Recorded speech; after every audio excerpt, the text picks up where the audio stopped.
la région Auvergne-Rhône-Alpes vous présente Voyons voir.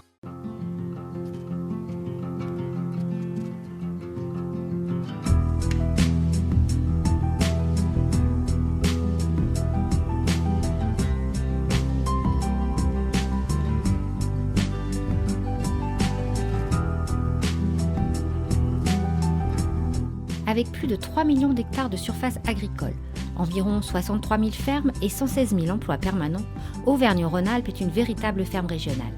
La région s'est fixé des objectifs prioritaires afin de soutenir et d'accompagner les exploitants agricoles qui font vivre ces territoires.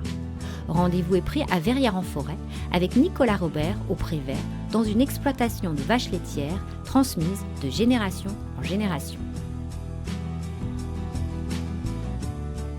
Nicolas Robert, bonjour. Bonjour. Donc nous sommes à Verrières-en-Forêt, Absolument. dans votre exploitation. Est-ce que vous pouvez en 2 mots nous la présenter? Alors nous on est sur une structure familiale depuis plus de 30 ans maintenant, en système polyculture élevage principalement, donc en production laitière, avec 135 à 140 hectares de terrain.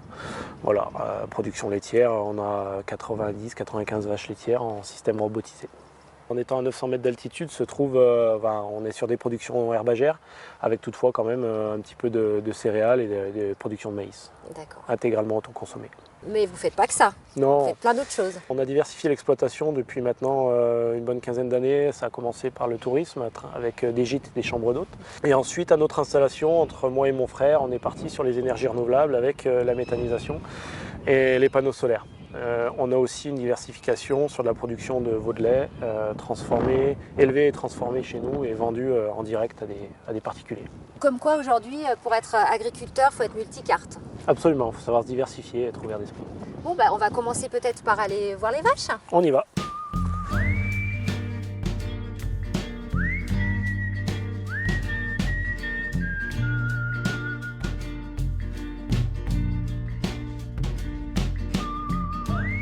Nous sommes dans la stabulation. Oui, absolument. Et alors combien de vaches est-ce que vous avez là? Alors là, actuellement, on en a 90 qui sont à la traite, plus les jeunes qui sont de l'autre côté du bâtiment. D'accord. Et donc vous nous avez expliqué que depuis peu de temps, vous êtes en système de robotisation. C'est quoi en fait? Alors on a mis en place un système de traite robotisé, oui, depuis le 1er mai 2019. Donc en fait, c'est les animaux qui vont à la traite à la demande n'importe quand dans la journée. D'accord. Voilà. D'accord. Donc nous, ça nous permet d'avoir une souplesse au niveau du travail et un meilleur suivi au niveau de notre cheptel également. Donc c'est mieux pour elle, de toute façon. Ah oui, ça respecte beaucoup plus la physionomie de la vache et puis son cycle naturel. Et pour installer tout ça, vous avez eu besoin d'aide? Comment ça s'est passé? Alors oui, on est passé dans le cadre de plans bâtiments qui sont financés par la région Rhône-Alpes. Voilà, donc c'est quand même des aides qui ne sont pas négligeables et qui nous permettent justement d'optimiser nos conditions de travail et aussi d'optimiser le confort de nos animaux. Et là, vous allez partir au Salon de l'Agriculture, c'est ça? Alors, absolument, oui. Qu'est-ce qui va se passer pour vous là? Eh ben, on a eu la chance cette année d'avoir, pour la première fois dans l'histoire de notre exploitation, Louméa, donc une vache de race Montbéliarde qui a été sélectionnée dans les 47 titulaires nationales pour monter au Salon de l'Agriculture au concours. Voilà, donc c'est vrai que c'est une fierté pour nous parce qu'on travaille ça depuis plus de 30 ans maintenant, la génétique de nos animaux. Et on se rend compte qu'avec le travail et la passion, ça finit par payer. On peut aller la voir alors? Absolument.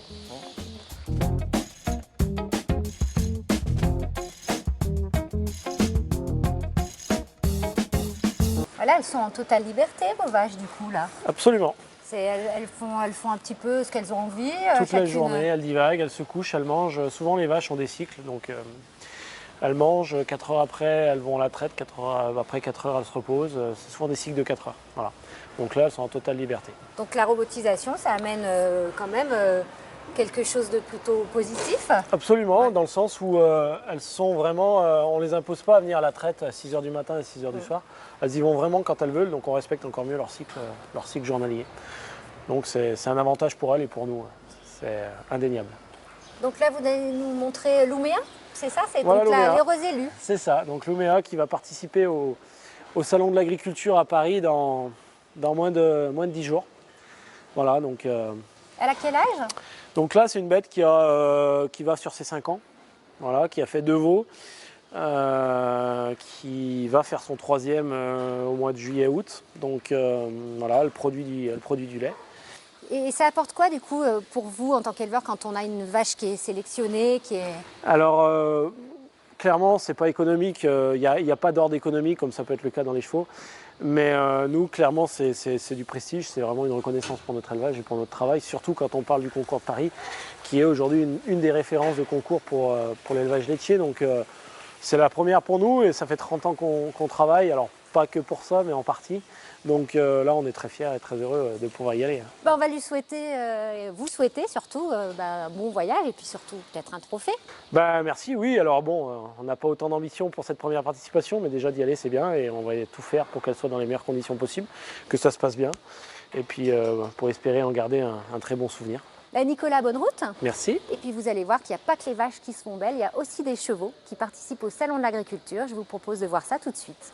Gélinotte et Galia n'ont que 4 ans, mais elles vont participer au Salon de l'Agriculture. C'est celle que les éleveurs ont choisie pour représenter la race, pour jouer la carte de la jeunesse. Avec une belle robe baie, une queue, une crinière et le bas des membres noirs, ces 2 jeunes juments représentent fièrement la race du cheval du Vercors de Barakan. On a des chevaux qui ont du chic, des petites têtes bien expressives, et une de leurs particularités, ça va être notamment un œil maquillé. On voit sur Galia, elle a une différence de couleur dans le marron autour de l'œil, avec un œil bien entouré de noir. Des petits chevaux rustiques aux pieds sûrs, avec l'habitude de la montagne, mais qui vont participer pour la 2e fois seulement à ce salon. On est une jeune race parce qu'on a eu la reconnaissance depuis 2017, donc on est la dernière race équine à être reconnue par le ministère de l'Agriculture. Par contre, on n'est pas une jeune race sur notre histoire, parce qu'on a des écrits qui prouvent que nos chevaux existaient déjà dans les années 1700 sur le Vercors. Donc voilà, c'est un cheval historiquement présent sur le Vercors, mais par contre jeune en tant que race officielle. Une jeune race encadrée par une association dynamique qui a confié l'importante mission de débourrage à Blandine. Et c'est dans le calme et la tranquillité des crinières d'Atlange à Pressin qu'elle élève ses 2 petites protégées. Je débourre les chevaux déjà dans le calme, avec beaucoup de patience, à leur rythme. Il n'y a pas de méthode toute faite où on rentre dans un moule et on fait comme ça, point final. C'est vraiment suivant le cheval, à son rythme. Ça peut aller très vite, comme sur certaines étapes, on peut passer beaucoup de temps. Mais je veux des chevaux alliés, des chevaux en qui je peux avoir confiance et qui ont confiance en moi. Avec Marion, la cavalière, elle s'attelle à les habituer au bruit, à différentes surfaces et à tout un environnement inhabituel pour qu'elles soient prêtes le jour J. C'est vrai que Galia et Gélinotte sont 2 juments qui sont plutôt très tolérantes et qui apprennent très facilement. On n'a pas besoin de passer beaucoup de fois sur un exercice pour qu'elles l'assimilent. Donc c'est vrai qu'une bâche bleue, au-delà de la couleur, on a aussi le bruit. Vous avez pu voir quand on change du sable à la bâche, on a un changement de sol, de couleur et de bruit du coup qui peut perturber le cheval. Tout terrain mais aussi très polyvalente, maraîchage, portée, attelage, Blandine fonde de gros espoirs sur ces 2 juments. On compte sur leur tempérament sympathique, calme, pour relever ce défi-là. Au Salon de l'Agriculture, l'objectif sera forcément de faire le mieux possible, mais on ne cache pas l'envie de faire plus qu'en 2018 et la très belle 2e place d'Athos. Retour à Verrières-en-Forêt. Vous allez voir que la famille Robert a eu une brillante idée, celle de transformer les déjections de leurs troupeaux en gaz. Ils ont pour cela construit une unité de méthanisation, une façon de valoriser leurs déchets organiques jusqu'à produire le chauffage du lycée voisin. Donc la méthanisation, alors c'est quoi le principe ? Alors le principe est assez simple, c'est de la biologie, ni plus ni moins. C'est-à-dire qu'on met des intrants qu'on chauffe à 40 degrés, on développe un milieu bactérien qui sécrète des bactéries qui, elles, vont dégrader la matière organique. Voilà. Et ça sécrète du gaz, le CH4, qui sert de combustible à un moteur. Depuis quand il est né ce projet ? Alors, la base du projet, on a commencé à y réfléchir en 2009.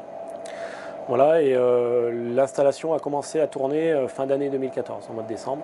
Donc il a fallu pratiquement 5 ans, parce qu'il faut savoir qu'on est la première installation en service dans le département de la Loire. Voilà, donc aujourd'hui, les procédures sont plus fluides, mais à l'époque, c'était quand même un peu plus compliqué qu'aujourd'hui.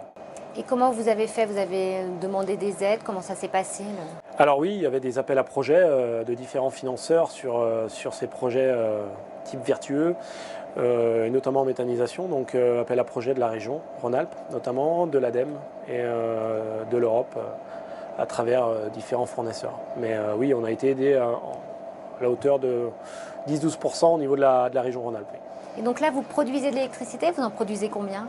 Oui, alors nous on est sur une production d'électricité, donc on produit environ 1 200 000 kW électriques à l'année, ce qui représente grosso modo entre 280 et 300 foyers maison type 4 personnes. Donc en fait, il n'y a rien qui se perd là, dans cette...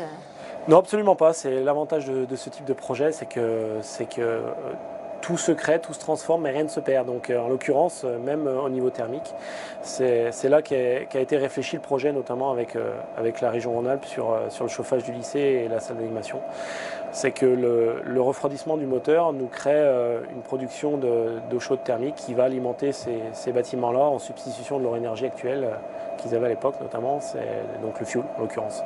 Voilà, donc une énergie verte, encore une fois, sur ce type de projet, quoi. Énergie verte et puis beaucoup d'économies, c'est ce qui n'est pas négligeable. Absolument, ça représente, notre partie thermique représente l'équivalent de 120 000 litres de fuel en substitution, donc c'est loin d'être négligeable sur des outils comme le lycée qui sont quand même assez énergivores et qui demandent quand même des budgets conséquents sur la partie thermique. Est-ce qu'on peut dire que du coup vous devenez écolo? Oui, ça a été aussi une bonne partie de notre réflexion, c'est que ces projets-là nous emmènent vers une transition écologique de notre profession, notamment à travers la valorisation du gaz à effet de serre. Donc à travers notre installation, aujourd'hui, on arrive à valoriser 465 tonnes de CO2, ce qui représente 125 allers-retours Paris-New York en avion en termes d'émissions, donc c'est loin d'être négligeable. Et surtout, ce qui signifie, c'est qu'on a un bilan carbone sur notre structure qui est positif, c'est-à-dire qu'on valorise plus de gaz à effet de serre qu'on en produit. Donc je pense que ça va être un enjeu majeur de notre société en général et de l'agriculture dans les années qui viennent, c'est certain. Donc vous êtes un vrai acteur dans la région? On est un acteur à notre niveau, sur notre territoire, en effet. On essaye de faire que l'agriculture soit une vraie force pour notre territoire, et ce qui est le cas actuellement. Et ce qu'il faudra que ça perdure. On espère que votre expérience va faire des émules. Je le souhaite aussi, j'espère en tout cas. Et bien, merci beaucoup de nous avoir reçus. Eh bien, merci à vous. Aujourd'hui, la compétitivité des exploitations et une meilleure solidité face à la conjoncture et aux aléas climatiques sont au premier rang des priorités régionales. Celle-ci propose d'accompagner et soutenir au mieux les agriculteurs de demain. Il s'agit de mettre en lumière le travail de tous ces hommes et femmes à l'origine des productions et garantir la sauvegarde de notre modèle d'une agriculture familiale, de proximité et de qualité. La région Auvergne-Rhône-Alpes vous a présenté Voyons voir.